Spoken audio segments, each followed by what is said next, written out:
Okay, cool. I'm wait, so glad. Yeah. Okay. I'm killing terrorists right now. Okay. But there's something I need to talk to you about. Can we talk for a second? Slide, fool. Dang. Can we talk for a second? No, yeah. Boy. Okay, cool.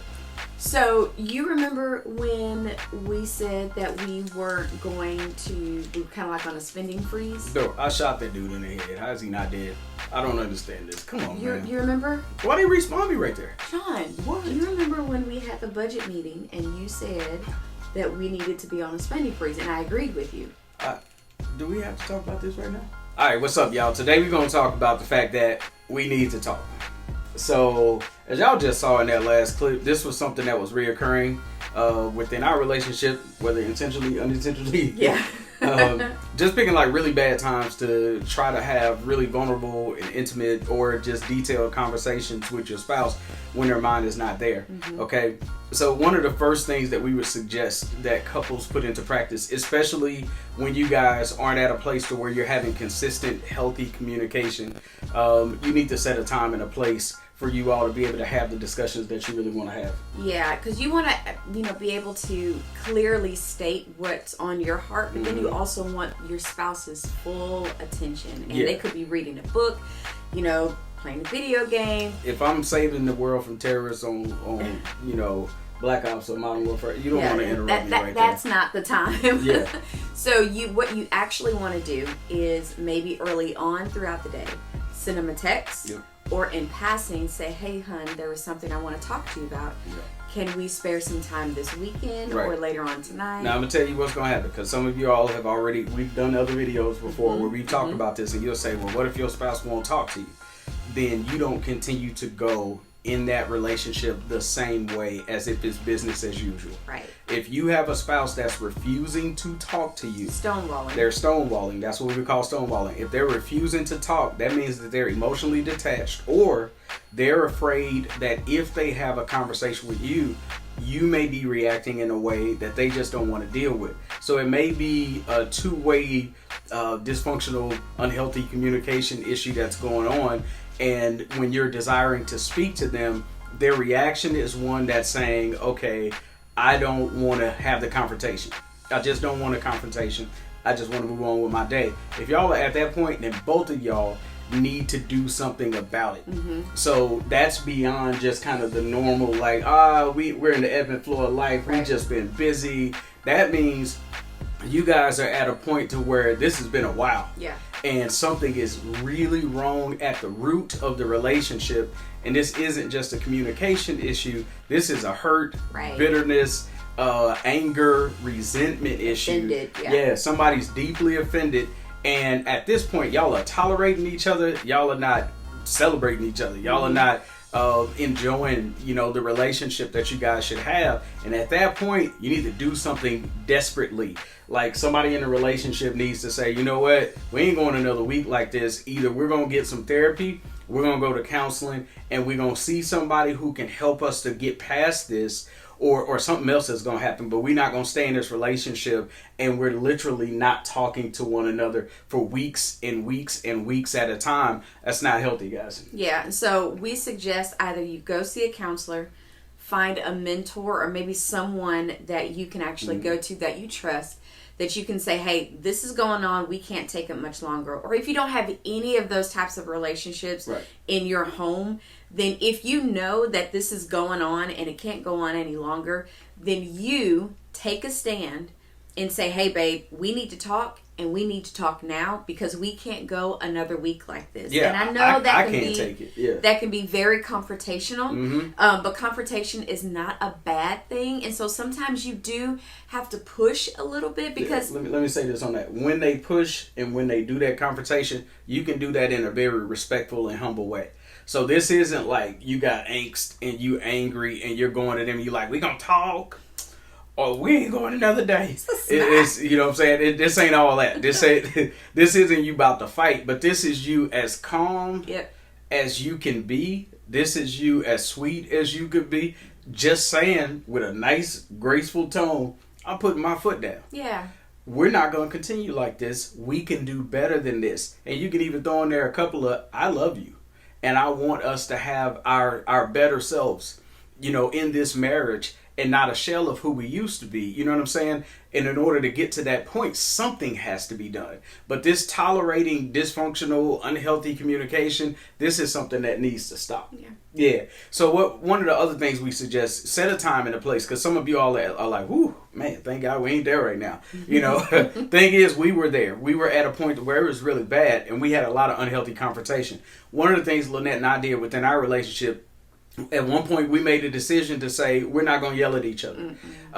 We decided that we weren't each other's parents, or you know what I mean, we weren't going to disrespect each other by hollering it out, because you're really not getting it accomplished when you're yelling at the other person. Yelling and hollering is a sign of immaturity. And so when some person or the other person starts yelling and going off, I would just stand there and look. And then once they stop to take a breath in the middle of their yelling, say, listen, I'm not going to have a conversation like this with you. When you calm down, we can continue. If you're at a point to where you're screaming and hollering, all the rest of that other stuff, that's showing that that's a sign of something else. Like she said, there's either immaturity there, or again, there's hurt, there's bitterness, there's something that's underneath that's flaming that fire, and you're not going to be able to solve two problems at once.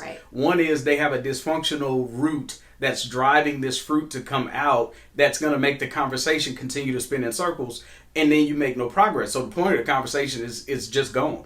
So what we want to do is back it up, and you say, you know what? If it gets heated and you're at the point where you're about to yell, you need to ask yourself why. Why am I so angry that I can't just reasonably have a conversation with the person I love, with my friend, with my spouse? What's wrong with me? And then you got to deal with your own self. You got to take that to some prayer and meditation and thinking through it and chew on why you're so angry. And then you come back, and all of a sudden that leads to a deeper conversation that you and your spouse can have. But that type of conversation requires vulnerability. Right? And let me say something on vulnerability real quick. Vulnerability is this thing where you got to open up and you got to talk about what you're feeling. And I'm going to just say, from a dude's standpoint, that's real hard for guys to get to a point to where, most guys, not all, so don't be adding us and don't be disliking because you know. So a lot of guys have an issue with just being open and being like, dude, this is how I feel, and sharing what they're thinking. And a lot of ladies at the same time, they're in that same spot. But those are the most progressive conversations that you're going to have when you get to that point to where you can say, you know what, it's not just the issue, but it's what I feel about the issue. It's not just what you said, but it's how I felt about what was said. And then all of a sudden you guys can have a better conversation that leads to progress. If you have a desire to yell or scream or holler, it's probably because there's been one topic or one issue that's been simmering in your heart, and it's been there for a very long time, and you've suppressed a lot of your feelings. And so you're just bringing it out because now you have an opportunity to talk and share, and you're just throwing up on your spouse. And so that's where you have to take a little bit of introspection and say, okay, this is how I'm feeling. I need to pause for a second because I'm like that little teapot that's about to explode, and I don't want to explode and say something that I really don't mean. So here's the other thing I want to say on this real quick. When we get to a point to where we need to talk, when you do it more often, when you're frequently having healthy dialogue between you and your spouse, where you're discussing what you feel, when you're tapping into what you need, when you're tapping into what's the plan, when you're tapping into how are we going to get there, when you're asking these questions. Who, what, where, when, and how. Yeah, when you're discussing these things, all of a sudden you all are practicing healthy communication. You're patient with one another. You're listening to one another. Great communication means you're not just talking, but you're also listening. You're receiving. When you guys do this more often, I'm going to tell you this. When both of you all are participating with humility, with respect, with grace, with love, it gets easier. Right? And I want to give somebody some hope. If there was a dysfunctional communicating person, it was me. And she had her ways too. And so it was mainly No, it was. If we can grow, I'm telling you, there's hope for y'all out there. If y'all could have been a fly on the wall for some of the conversations and even the private thoughts that went on after certain moments where we weren't getting traction relationally, you would be like, that's me, I can relate, I understand. But we're past that, we've grown. But it's because we begin to put in the work to help us get to that next level. Yeah. So set an appointment. Yep. Humble yourself. Be listeners. Be great listeners before you're constantly talking. And then if you're at a point where you're at that relational impasse and you're not communicating at all, put your foot down and say, hey, we're going to do something different, but we're not going to live another year in a position where we're not even talking to one another, right? So we're going to accelerate emergency, resources to help you get to the next level. And if your spouse is at a point where they may be struggling in this area, share with them this video. Share it via text. Tell them, hey, I just want you to take a few minutes, watch this video with me, and then ask them after they get done, what do you think? What is it that you and I could do to help us get to the next level in our communication within this relationship? Because healthy communication leads to healthy relationships, right?